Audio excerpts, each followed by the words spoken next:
Hi മകളെ, നിങ്ങളൊരു +1 അല്ലെങ്കിൽ +2 വിദ്യാർത്ഥി ആണ് എങ്കിൽ നിങ്ങൾ നേരിടുന്ന പല പ്രശ്നങ്ങൾക്കിടയിൽ നിന്നും ഞാൻ എഴുതി വെച്ച 3 പോയിന്റുകൾ ഇവിടെ വായിക്കാൻ പോവുകയാണ്. ഇതിൽ നിങ്ങൾക്ക് ഏത് പോയിൻ്റായിട്ടാണോ ഏറ്റവും കൂടുതൽ റിലേറ്റ് ചെയ്യാൻ പറ്റുന്നത്, ഇനി അതല്ല ഈ 3 പോയിന്റുകളുമല്ല ഇതൊന്നുമല്ലാത്ത ഒരുപാട് പ്രശ്നങ്ങൾ ഞാൻ നേരിടുന്നുണ്ട് എന്ന് നിങ്ങൾക്ക് തോന്നുന്നുണ്ടെങ്കിൽ നിങ്ങൾക്ക് താഴെ കമൻറ്റ് ബോക്സിൽ രേഖപ്പെടുത്താവുന്നതാണ്. മക്കളെ, ഏറ്റവും ആദ്യം നിങ്ങളൊരു +1 സയൻസ് അല്ലെങ്കിൽ +2 സയൻസ് വിദ്യാർത്ഥിയാണെങ്കിൽ നിങ്ങളുടെ ഉള്ളിലുള്ള ഒരു കാര്യം, ഒന്നാമത്തെ കാര്യം, പഠിച്ചാലും മനസ്സിലാവില്ല എന്നൊരു തോന്നൽ. കാരണം നിങ്ങൾ +1 എത്തിയ സമയത്ത് അല്ലെങ്കിൽ +2 എത്തിയ സമയത്ത് നന്നായിട്ട് പഠിക്കണം എന്നൊക്കെ ആഗ്രഹിച്ച് നിന്ന ഒരാളായിരിക്കും. അതിനുവേണ്ടി കുറേയൊക്കെ നിങ്ങൾ ശ്രമിച്ചിട്ടുണ്ടാവും. പക്ഷേ എവിടെയൊക്കെയോ അതിൻ്റെ ഒരു ട്രാക്ക് നഷ്ടപ്പെട്ടിട്ടുണ്ടാകും. ആ ട്രാക്ക് നഷ്ടപ്പെട്ടതിന് ശേഷം എനിക്കിതൊന്നും പഠിക്കാൻ പറ്റില്ല എന്നൊരു തോന്നൽ കാരണം നിങ്ങൾ പുസ്തകം പോലും എടുക്കാതെയായി. സ്കൂളുകളിലൊക്കെ വെറുതെ പോകുന്നു, ട്യൂഷനൊക്കെ വെറുതെ പോകുന്നു, തിരിച്ചു വരുന്നു, ക്ലാസ്സുകളൊക്കെ വെറുതെ കേൾക്കുന്നു എന്നല്ലാതെ പഠിക്കാനൊന്നും തോന്നുന്നേ ഇല്ല സർ എന്ന് പറയുന്ന ഒരു തോന്നൽ. ഇത് ഒന്നാമത്തെ കാര്യം. ഇങ്ങനെ എത്ര പേര് നേരിടുന്നുണ്ട് എന്ന് നിങ്ങൾ കമൻറ്റ് ചെയ്യുക. നമ്പർ കമൻറ്റ് ചെയ്താലും മതി. ഇനി അല്ലെങ്കിൽ ഇതിനൊക്കെ അപ്പുറമുള്ള എന്തെങ്കിലും ഉണ്ടെങ്കിൽ അതും പറയാം. രണ്ടാമത്തെ കാര്യം, എത്ര പഠിച്ചിട്ടും മാർക്ക് നേടാൻ പറ്റുന്നില്ല. തൊട്ട് മുമ്പത്തെ പറഞ്ഞ വിഭാഗം പഠിക്കാൻ തന്നെ തോന്നാത്ത ആളുകളാണ്.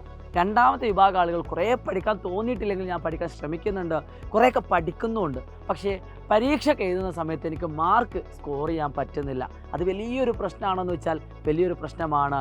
പക്ഷേ അത് നമ്മുടെ +1 +2 10 എല്ലാ ക്ലാസ്സിലുള്ള ഭൂരിപക്ഷം കുട്ടികളും അനുഭവിക്കുന്ന ഒരു പ്രശ്നമാണ്. അപ്പം അതിനൊരു പരിഹാരം വേണം, പറയാം. മൂന്നാമത്തെ കാര്യം, വേറെ ഏതെങ്കിലും എടുത്താൽ മതിയായിരുന്നു എന്ന തോന്നൽ. അതായത് സയൻസിന് പകരം ഞാൻ മറ്റേതെങ്കിലുമൊക്കെ എടുത്തിട്ടുണ്ടായിരുന്നുവെങ്കിൽ ഇതിൻ്റെ പകുതി പഠിച്ചാൽ എനിക്ക് ഇതിനേക്കാൾ കൂടുതൽ മാർക്ക് കിട്ടുമായിരുന്നു എന്നൊരു തോന്നൽ. അപ്പോൾ മൂന്നാമത്തെ കാര്യം തോന്നുന്ന ആളുകൾക്ക് കമൻറ്റ് ചെയ്യാം. ഇനി ഇതൊന്നുമല്ലാത്ത നിങ്ങൾക്ക് എന്തെങ്കിലുമൊക്കെ പ്രശ്നങ്ങളുണ്ടെങ്കിൽ അതും പറയാം കേട്ടോ. സോ പ്രിയപ്പെട്ട മക്കളെ, എങ്ങനെയാണ് ഇതിനൊക്കെ ഓവർകം ചെയ്യാന്നുള്ളതാണ് നമ്മൾ പറയാൻ പോകുന്നത്. ഒന്നാമത്തെ +2 കുട്ടികളാണെങ്കിൽ അവർക്ക് കൃത്യമായിട്ട് ഓണം എക്സാമിൻ്റെ ടൈം ടേബിളും കാര്യങ്ങളൊക്കെ ഉണ്ട്. സോ നമ്മൾ ഏറ്റവും കൂടുതൽ പഠിക്കാൻ ആഗ്രഹിക്കുന്ന, അല്ലെങ്കിൽ നമ്മൾ പോലും മനസ്സില്ലെങ്കിൽ പോലും പഠിക്കുന്നൊരു സമയം അത് എക്സാം ടൈമാണ്. അപ്പോൾ ആ എക്സാം ടൈം നമ്മൾ മാക്സിമം യൂട്ടിലൈസ് ചെയ്യുക. പറ്റിയാലും ഇല്ലെങ്കിലും പറ്റുന്ന രീതിയിൽ നമ്മൾ പഠിക്കുക. ഫോർ എക്സാമ്പിൾ, ഇപ്പം ഒന്നാമത്തെ അല്ലെങ്കിൽ മാത്സ് എന്ന് പറയുന്ന സബ്ജക്റ്റ്, അതിൻ്റെ ആദ്യത്തെ ചാപ്റ്ററുകൾ അല്ലെങ്കിൽ ഒരു 3-4 ചാപ്റ്റർ നമ്മൾ അടുപ്പിച്ചെടുത്തു എന്ന് വിചാരിക്കാം. അപ്പോൾ ആദ്യത്തെ ചാപ്റ്റർ നമുക്ക് ടഫാണ് എങ്കിൽ, ഞാനൊരു എക്സാമ്പിൾ മാത്രമാണ് പറയുന്നത്, ആദ്യത്തെ ചാപ്റ്റർ നമുക്ക് ടഫാണെങ്കിൽ ഓട്ടോമാറ്റിക് നമുക്ക് പഠിക്കാൻ കുറച്ചൊരു ബുദ്ധിമുട്ടുണ്ടാവും. അപ്പോൾ നമ്മൾ ആ ചാപ്റ്റർ താൽക്കാലികമായിട്ട് അവിടെ മാറ്റി വെച്ചിട്ട് നമുക്ക് എളുപ്പമുള്ള ചാപ്റ്റേഴ്സ് വേഗം കവർ ചെയ്യുക, പഠിച്ച് തീർക്കുക. വെറുതെ വെച്ചാൽ പോരാ, തുടങ്ങിയാൽ പോരാ, അത് തീർക്കണം. അപ്പോൾ തന്നെ നമുക്ക് ആദ്യത്തെ ഒരു 4 ചാപ്റ്ററാണ് പഠിക്കാനുള്ളെങ്കിൽ അതിൽ 1-2 ചാപ്റ്റർ എന്തായാലും എളുപ്പമുള്ളതായിരിക്കും, അത്യാവശ്യം വലിയ കുഴപ്പമില്ലാതെ പഠിക്കാൻ വന്ന ചാപ്റ്റർ ആയിരിക്കും. അത് കവർ ചെയ്ത് തന്നെ പകുതി സമാധാനമായി. ടഫുള്ളയിൽ തന്നെ നിങ്ങൾ കുടുങ്ങിക്കിടക്കാതെ നിങ്ങൾ എളുപ്പമുള്ള ചാപ്റ്റേഴ്സുകൾ വേഗം ക്ലിയർ ചെയ്യുക. അപ്പോൾ നിങ്ങൾക്കൊരു 10 ചാപ്റ്ററാണ് മൊത്തം പഠിക്കാനുള്ളെങ്കിൽ 2 ചാപ്റ്റർ കഴിഞ്ഞാൽ അത്രയും സമാധാനമാണ്. എന്നിട്ട് നമ്മൾ പതിയെ ടഫിലേക്ക് ഇറങ്ങുക. എന്നിട്ട് നമുക്ക് പറ്റുന്നിടത്തോളം ശ്രമിക്കുക. അതാണ് നമുക്ക് ചെയ്യാനുള്ള ഒന്നാമത്തതിൻ്റെ പരിഹാരം എന്ന് പറയുന്നത്. അതായത് പഠിച്ചാലും മനസ്സിലാവില്ല എന്നൊരു തോന്നൽ ഉള്ള കുട്ടികളോടാണ് എനിക്ക് പറയാനുള്ളത്. എളുപ്പമുള്ള ചാപ്റ്ററിൽ നിന്ന് നിങ്ങൾ എന്താക്കുക, പഠിക്കാൻ ശ്രമിക്കുക. രണ്ടാമത്തെ പ്രശ്നമുള്ള ആളുകളാണ് എത്ര പഠിച്ചിട്ടും മാർക്ക് നേടാൻ പറ്റുന്നില്ല. അപ്പോൾ നമുക്കറിയാം, നമ്മൾ പഠനത്തിൻ്റെ സിസ്റ്റത്തിൽ എവിടെയോ ഒരു മിസ്റ്റേക്ക് ഉണ്ട്. നമ്മൾ പഠിക്കുന്ന ഒരു പക്ഷേ നിങ്ങൾ എത്ര പഠിച്ചിട്ടും എന്ന് പറയുന്നത്, നിങ്ങൾ ഒരുപാട് സമയം ബുക്കിന് മുന്നിലിരിക്കുന്നുണ്ടാവും. നിങ്ങൾ പഠിക്കുന്ന സമയത്തൊക്കെ നിങ്ങൾക്കൊരു ഇൻസ്റ്റാഗ്രാം നോട്ടിഫിക്കേഷനോ വാട്സപ്പ് നോട്ടിഫിക്കേഷനോ ഒരു സ്നാപ്ചാറ്റോ അല്ലെങ്കിൽ അറിയാതൊരു സ്നാപ്ചാറ്റ് ആരെങ്കിലും റീപ്ലൈ തരികയോ, അങ്ങനെ നമ്മൾ വഴി തെറ്റി പോകുന്നു, നമ്മൾ പഠനത്തിൽ നിന്ന് വഴി തെറ്റി പോകുന്നു. അപ്പം നമ്മൾ സ്ട്രിക്റ്റായിട്ട് നമ്മളൊരു തീരുമാനം എടുക്കണം. നിങ്ങൾ ഫോണിൽ നോക്കി യൂട്യൂബ് ക്ലാസ്സുകളാണ് കാണുന്നതെങ്കിൽ അതിനപ്പുറത്തേക്ക് നിങ്ങൾ എങ്ങോട്ടും പോവില്ല എന്ന് നിങ്ങൾ എത്ര നോട്ടിഫിക്കേഷൻ വന്നാൽ, നോട്ടിഫിക്കേഷനൊക്കെ ഓഫ് ചെയ്യാവുന്നതാണ്. സെറ്റിങ്സ് പോയാൽ നിങ്ങൾക്ക് പല ആപ്ലിക്കേഷൻ്റെ നോട്ടിഫിക്കേഷൻ ഓഫ് ചെയ്യാവുന്നതാണ്. നിങ്ങൾ പോവില്ല എന്ന് നിങ്ങളെ മനസ്സിനോട് നിങ്ങൾ ഉറക്കെ പറയുന്നൊരു സമയം, അതുണ്ടെങ്കിൽ മാത്രമേ നിങ്ങൾക്ക് മുന്നോട്ട് പോകാൻ പറ്റുള്ളൂ. ആ ഒരു സത്യം നിങ്ങൾ മനസ്സിലാക്കിക്കൊണ്ട് നിങ്ങളുടെ മനസ്സിനെ നിങ്ങൾ കൺട്രോൾ ചെയ്യുക. എന്നിട്ടൊന്ന് പഠിക്കാൻ ശ്രമിച്ച് നോക്കിയേ കിട്ടും. ഓരോ സബ്ജക്റ്റും പഠിക്കേണ്ട രീതി വ്യത്യസ്തമാണ്.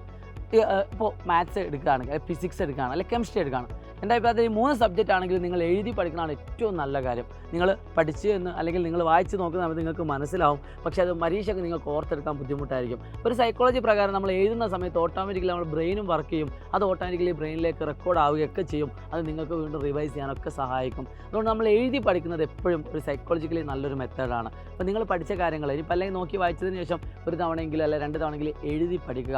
അതാണ് രണ്ടാമത്തെ വിഭാഗം ആളുകളോട് എനിക്ക് പറയാനുള്ളത്. മൂന്നാമത്തെ വിഭാഗം ആളുകൾ, നമുക്കിനി ഒന്നും ചെയ്യാനില്ല എന്നൊരു തോന്നലുണ്ടെങ്കിൽ നിങ്ങൾ ഇത്ര ആലോചിച്ച് നോക്കുക. നമുക്ക് കുറച്ചൊക്കെ നീന്തൽ അറിയാം, പക്ഷേ നമുക്ക് നീന്താൻ പേടിയാണ്. ഇങ്ങനെ ഒരുപാട് ആളുകളുണ്ട്.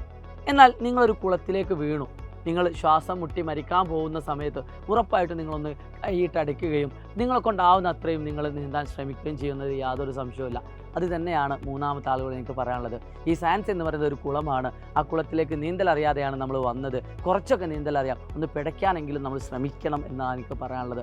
അപ്പോൾ ഏതായാലും നിങ്ങൾ എന്താക്കിയിട്ടുണ്ട്, ഇതിനുള്ളിൽ വന്നിട്ടുണ്ട്. ഒരിക്കലും സയൻസ് ഭയങ്കര ടഫാണെന്നോ അല്ലെങ്കിൽ ഭയങ്കര ഇതാണെന്നോ എന്നല്ല ഞാൻ പറയുന്നത്. പക്ഷേ അത് അങ്ങനെ തോന്നുന്ന ഒരുപാട് വിദ്യാർത്ഥികൾ ഇവിടെയുണ്ട്. അതൊരു നഗ്നമായിട്ടുള്ള സത്യം തന്നെയാണ്.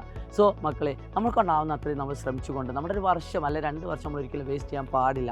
അതുകൊണ്ട് നമ്മൾക്കൊണ്ടാവുന്ന അത്രയും പഠിക്കുക, മാക്സിമം നമ്മൾക്കൊണ്ടാവുന്ന ഹാർഡ് വർക്ക് ചെയ്യുക.